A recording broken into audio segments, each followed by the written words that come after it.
Welcome to Inventive Minds Child, Youth, and Family Support Center. We are a not-for-profit organization working with families in their day-to-day parenting by providing workshops and seminars related to pediatric and child development. Inventive Minds provides care in the early years sectors for newborn to age 6, licensed under the Ministry of Education all across Ontario. Inventive Minds carries an elementary school open to international students from junior kindergarten to grade 3.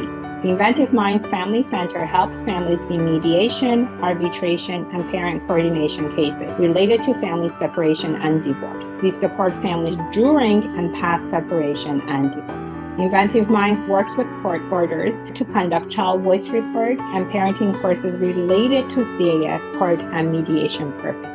To learn more about our services, reach us at inventivekids.com. Thank you so much for joining this Inventive Minds Child, Youth, and Family Support Center workshop hosted by me, Adam Stavis, your youth development mentor and coach. Today's workshop topic is about fighting amongst siblings. Today we have Rose Morsch.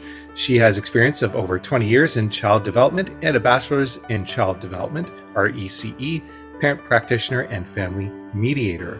She specializes in working with infancy to teens and is the Director of Operations for Inventive Minds Child, Youth, and Family Support Center. So in other words, she is highly knowledgeable, highly skilled, has a lot of experience, and is easily ready to take on today's topic. Let's do it. Let's have a good time. It's great to have you here, Rose. Thanks for having me, Adam. My pleasure. I think what would make the most amount of sense is just to define what sibling rivalry is. Also, how early can it be detected and observed in children?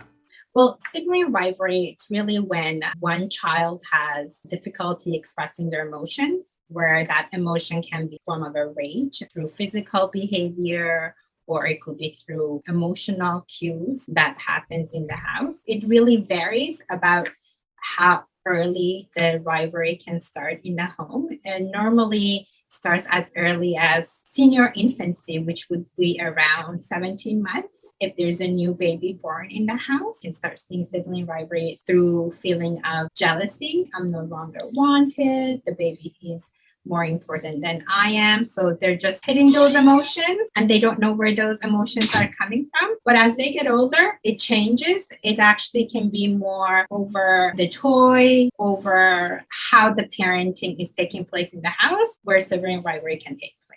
Right. I believe that it is fairly common. I know that me with my older brother, I experienced that a lot growing up. He was 3 years older than me. He was very academic. He learned how to read early on, whereas I was very different. I was much more athletic. I was much more artistic. Because of that, there were variations in terms of how we thought about things. And when you're a child, you don't really understand how to express yourself. You don't have any emotional education of any sort. So you're just relying a lot on your lizard brain, if you will, your limbic system. You're just reacting to things and making decisions based upon pure emotion a lot of times. And there can be so many conflicts arise from that. If you grow up and a lot of us, we weren't exposed to any sort of emotional education. So because of that, it can be very challenging to know how to handle sibling rivalry as a parent. You can identify it and you can see it and you can know it's happening because I think it tends to be fairly obvious, but it can be very challenging to know how to handle that kind of thing. So, of course, I know that Rose has a lot of experience with this. I have my own experiences in this. I'm very confident we can help you as parents understand what you can do potentially to help you out. Just to keep in mind that everything that we say, of course, in these workshops, in this podcast, is meant for educational purposes only. We can't say that these are very specific things that you must absolutely do across the board, generally speaking, but we can certainly give some ideas of things that have worked just for educational purposes. So is there anything to that you wanted to add a little bit more to, Rose? Or? I did perfect. Let's go on to the next question. How does our parenting style affect sibling rivalry? It's very interesting. As we do parenting, we all become aware of techniques that we carry or parenting traps we fall into in daily basis without recognizing, and how those can create an environment that can stimulate sibling rivalry. If you have a home that they have polarized parenting, one parent has their own techniques, where the other parent may carry a different technique. One parent can be more assertive, where one parent is more laid back and easygoing. You can see a sibling rivalry being encouraged in that home a little bit more. It really depends to how you parent at home. There are three different types of parenting. There's the authoritative, there's the authorian, and there's the permissive parenting style. The permissive parent has boundaries, but their boundaries changes. At one moment, it could be a yes for a child. The next moment could be a no for a child. That can create an environment where can actually create more sibling rivalry. You can have an environment where the parents are authoritarian. So they're basically constantly using emotional cues by comparing one child to the next. Did you see how your brother did this? How can you not do it like your brother? Or can you see what your cousin did? So that creates that kind of rivalry inside, and that can come into an emotional or physical dispute in the house among the children or even with their parents. The best parenting style that research indicates is authoritative parenting, where you have a set of boundaries and you're assertive, you follow through, you're consistent, you don't change it around, you don't use emotional cues. And those are the things that brings that emotional regulation for you as a parent. The same thing for the child, for them to be able to create that environment where both children are attuned, or the older sibling is not threatened by the birth of a new child to show big emotions. Yeah, you mentioned a couple things here that are excellent points. First, talking about the consistency, so setting the rule. For children especially, everything feels like a game of sort. And the best games have rules. Without rules, you don't know what to do. But if you give rules and boundaries and you understand what needs to be done, then it makes things easier. But also the rules need to stay consistent. If you've ever played a game with somebody who's all of a sudden just changed the rules on you, it becomes frustrating and confusing, and it ends up giving you this impression like maybe they're cheating or something. It becomes weird. But for the most part, if the boundaries are set, it just makes things a lot easier for children to understand how to navigate life. As a child, everything is brand new. You don't know necessarily how to handle that. So if you have your parents as a guiding force to set those boundaries, it just makes navigating through life so much easier, so much less stressful. Also, the idea of comparing, where it's very natural for all of us to compare ourselves to other people. And we know through a lot of psychological evidence that that doesn't help our self-esteem. So if you're doing that to your child, then of course that can bring them down, whether you're comparing them to their sibling or to a cousin, like you said, or an uncle or whoever. It can affect someone's self-esteem. Obviously, adult conversation should never be in front of the children, especially if the conversation is about the child. So those conversations should be behind the door. And I think it's like having a contract. This is my views. These are my values as a parent and beliefs. This is your views, values, and your beliefs. Now, how are we going to set this in the paper that we're all in the same agreement, knowing research and facts that we're not going to be harmful with our actions with our children? That's very important. So taking parenting courses and understanding what authoritative parenting is, that's really essential, because that's what scientifically is known to be one of the best methods of parenting. So you balance yourself out and how to self-regulate yourself out, so you're able to create that environment for the children and move forward. Yeah, well said. Well said. Absolutely. And are there any other examples or circumstances that you've noticed that can cause sibling rivalry that you want to touch upon as well? Well, we talked about top parents. We talked about feeling jealous or unloved and feeling compared. But what I also want to really touch about is their cognitive perception of situation. How a 2-year-old deals with sibling rivalry is very different how a 4-year-old or a 10-year-old or a 14-year-old or an adult deals with it. So it becomes to be our responsibility as parents in early stages to really put that ground step to make sure we're creating that steady levels for them to understand, okay, you know what, this action of mine, it's not proper because I'm not showing empathy. Right. And why am I not showing empathy? Or my brother has the right in this section, because now you're teaching them problem solving. So getting the children to think of their action and going back and using problem solving to eliminate rivalry. So it's really teaching them the skills. And I think what also might help to relieve some potential anxiety with parents when they have moments where their children are not getting along well, or they're not getting along functionally. Those are teachable moments. If there are these moments, don't necessarily get too riled up or too anxious as a parent. Try to remember that those are moments that you can use as teaching tools. Like, hey, you kind of did it this way. We've tried it this way. Now we know the results of that. Now we can do something a little bit different. Try not necessarily to get too anxious about these things, because when there are moments where things are not happening as they should, they're not necessarily happening in a functional manner, it doesn't necessarily have to be a bad thing. It can be a moment where you say, hey, you know what? How did we feel about this? Ooh, that didn't feel very nice at all. That felt really icky. We know how we got to that icky feeling.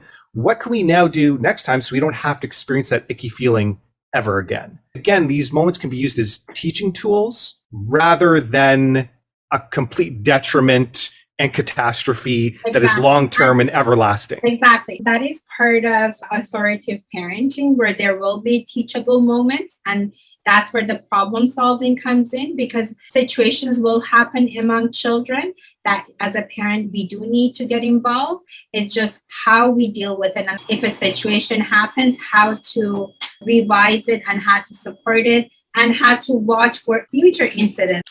Yes, absolutely. And we can perhaps talk about some steps that parents can take to improve sibling relationships. I think this will be great, especially for relationships that are dysfunctional, let's say. Well, normally when you are an authoritative parent, these are the skills you carry as a parent when it comes to your day-to-day parenting. It takes time to recognize these steps and make them as a daily practice.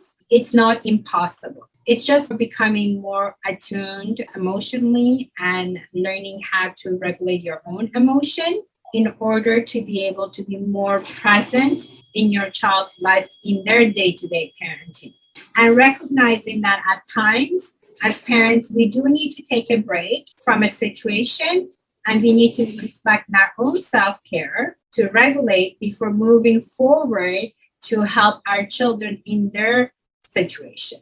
Absolutely. When we talk about specific steps that a parent can take to improve sibling relationships, I love the fact that you touched upon this, where you said, take care of you first. Because of course, if you haven't taken care of yourself and regulating yourself, you're going to be all out of fuel and you're not going to have the ability to help anybody else. Also, when you take time to educate yourself on how to be really mindful of your own emotions and aware of them, what you can do to regulate yourself, you're going to have that knowledge base based upon just the theories behind it and also the practice. And then it will be very easy to pass that on to your children. When we're feeling icky, when things are getting heated, this is what we do. Take a breath, realize how our body is feeling in this moment, and sit in those feelings and then talk about them. Say, hey, I'm really feeling angry right now. I want to say something mean. And that's okay to say that you want to do these things. It's one thing to say that you have these thoughts.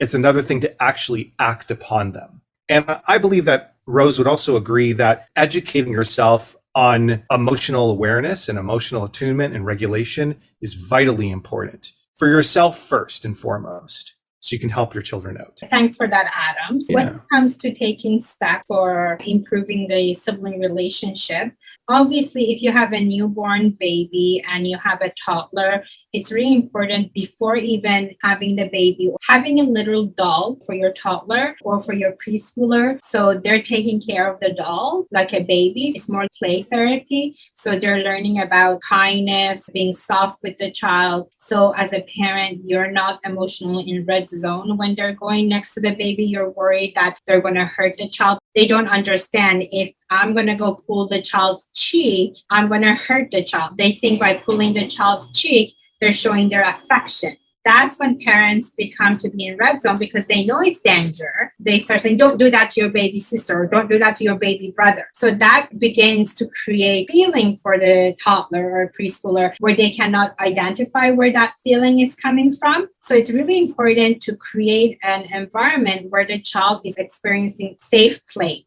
with a doll, which that eventually will become the new baby in the house. Creating that soft, safe conversation environment, it's very important. And giving them the attention, making them feel that they're loved. So they're participating eventually with certain tasks. And you're still taking time out where they have that one-on-one time with you. So now all of a sudden, their time is not divided.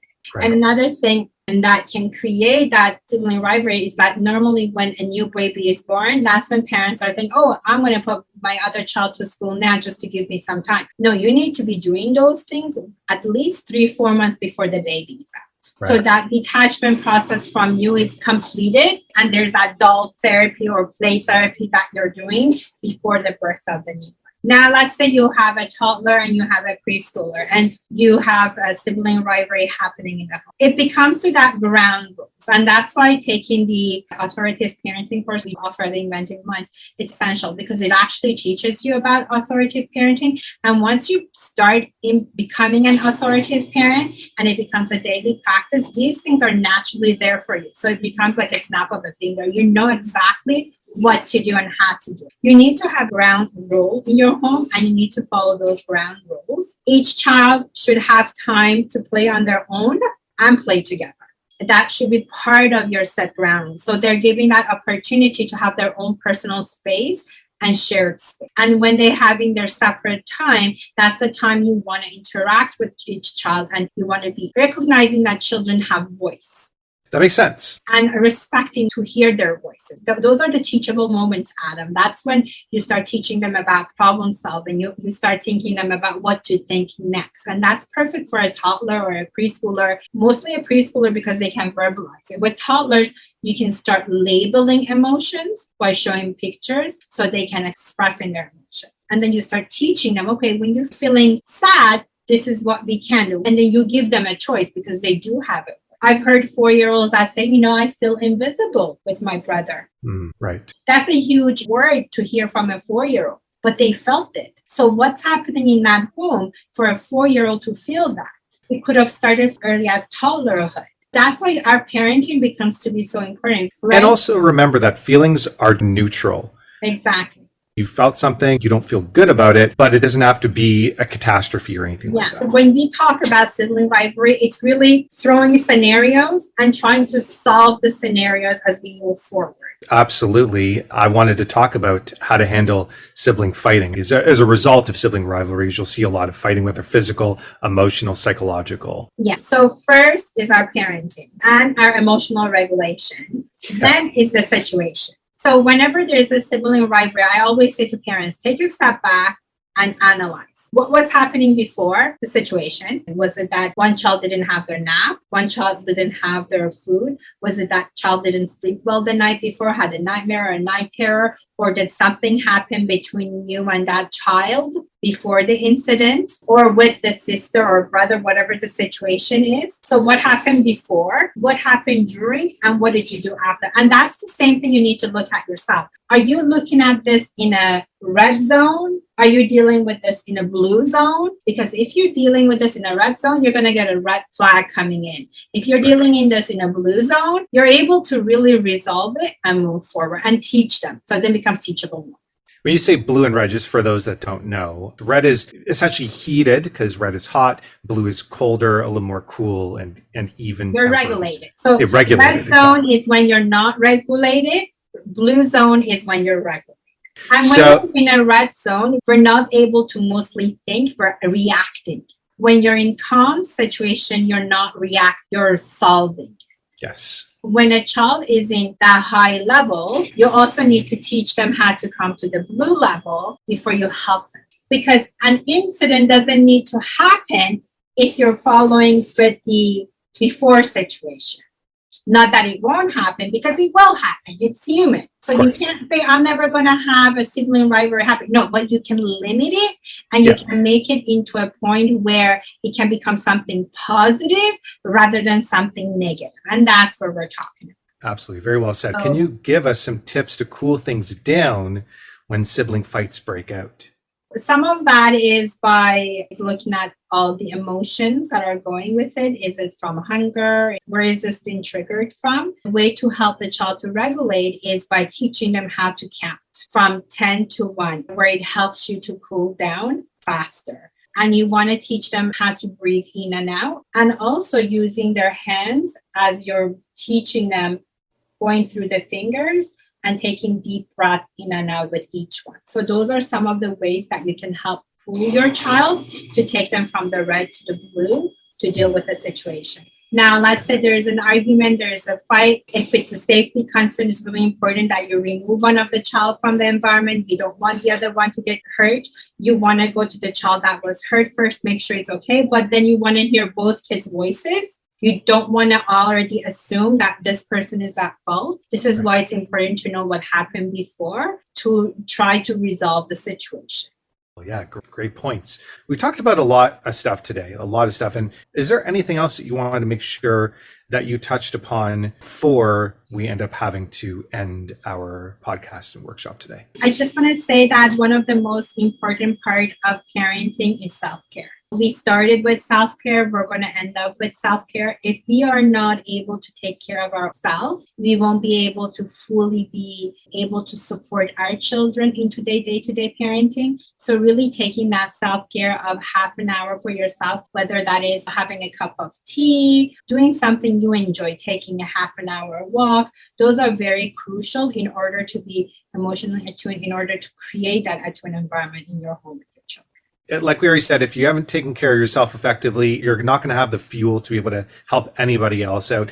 And look for opportunities to just take that time to get some breathing room, to get some time just for you that will help you just kind of chill and be there for your children the way that we all want to be there for our children. Also, look for ways to educate yourself. Rose, you were talking about a course that you offer for parents. It's a small group. We normally have between 5 to 8 families, couples in the group. It's for content focus, where we really dip into different type of parenting, self-regulation with Shankar Institute. We dip into the positive parenting, the Triple P International. We offer 3 one-on-one sessions for families on Zoom, and we help the parents deal with their parenting situation and their parenting struggles. And the program we offer goes from infancy to teen. So we run the programs monthly, and it's very liked by our families because we are a not-for-profit. It's a very small fee, which is $200, that has 3 sessions of therapy and 4 sessions of group.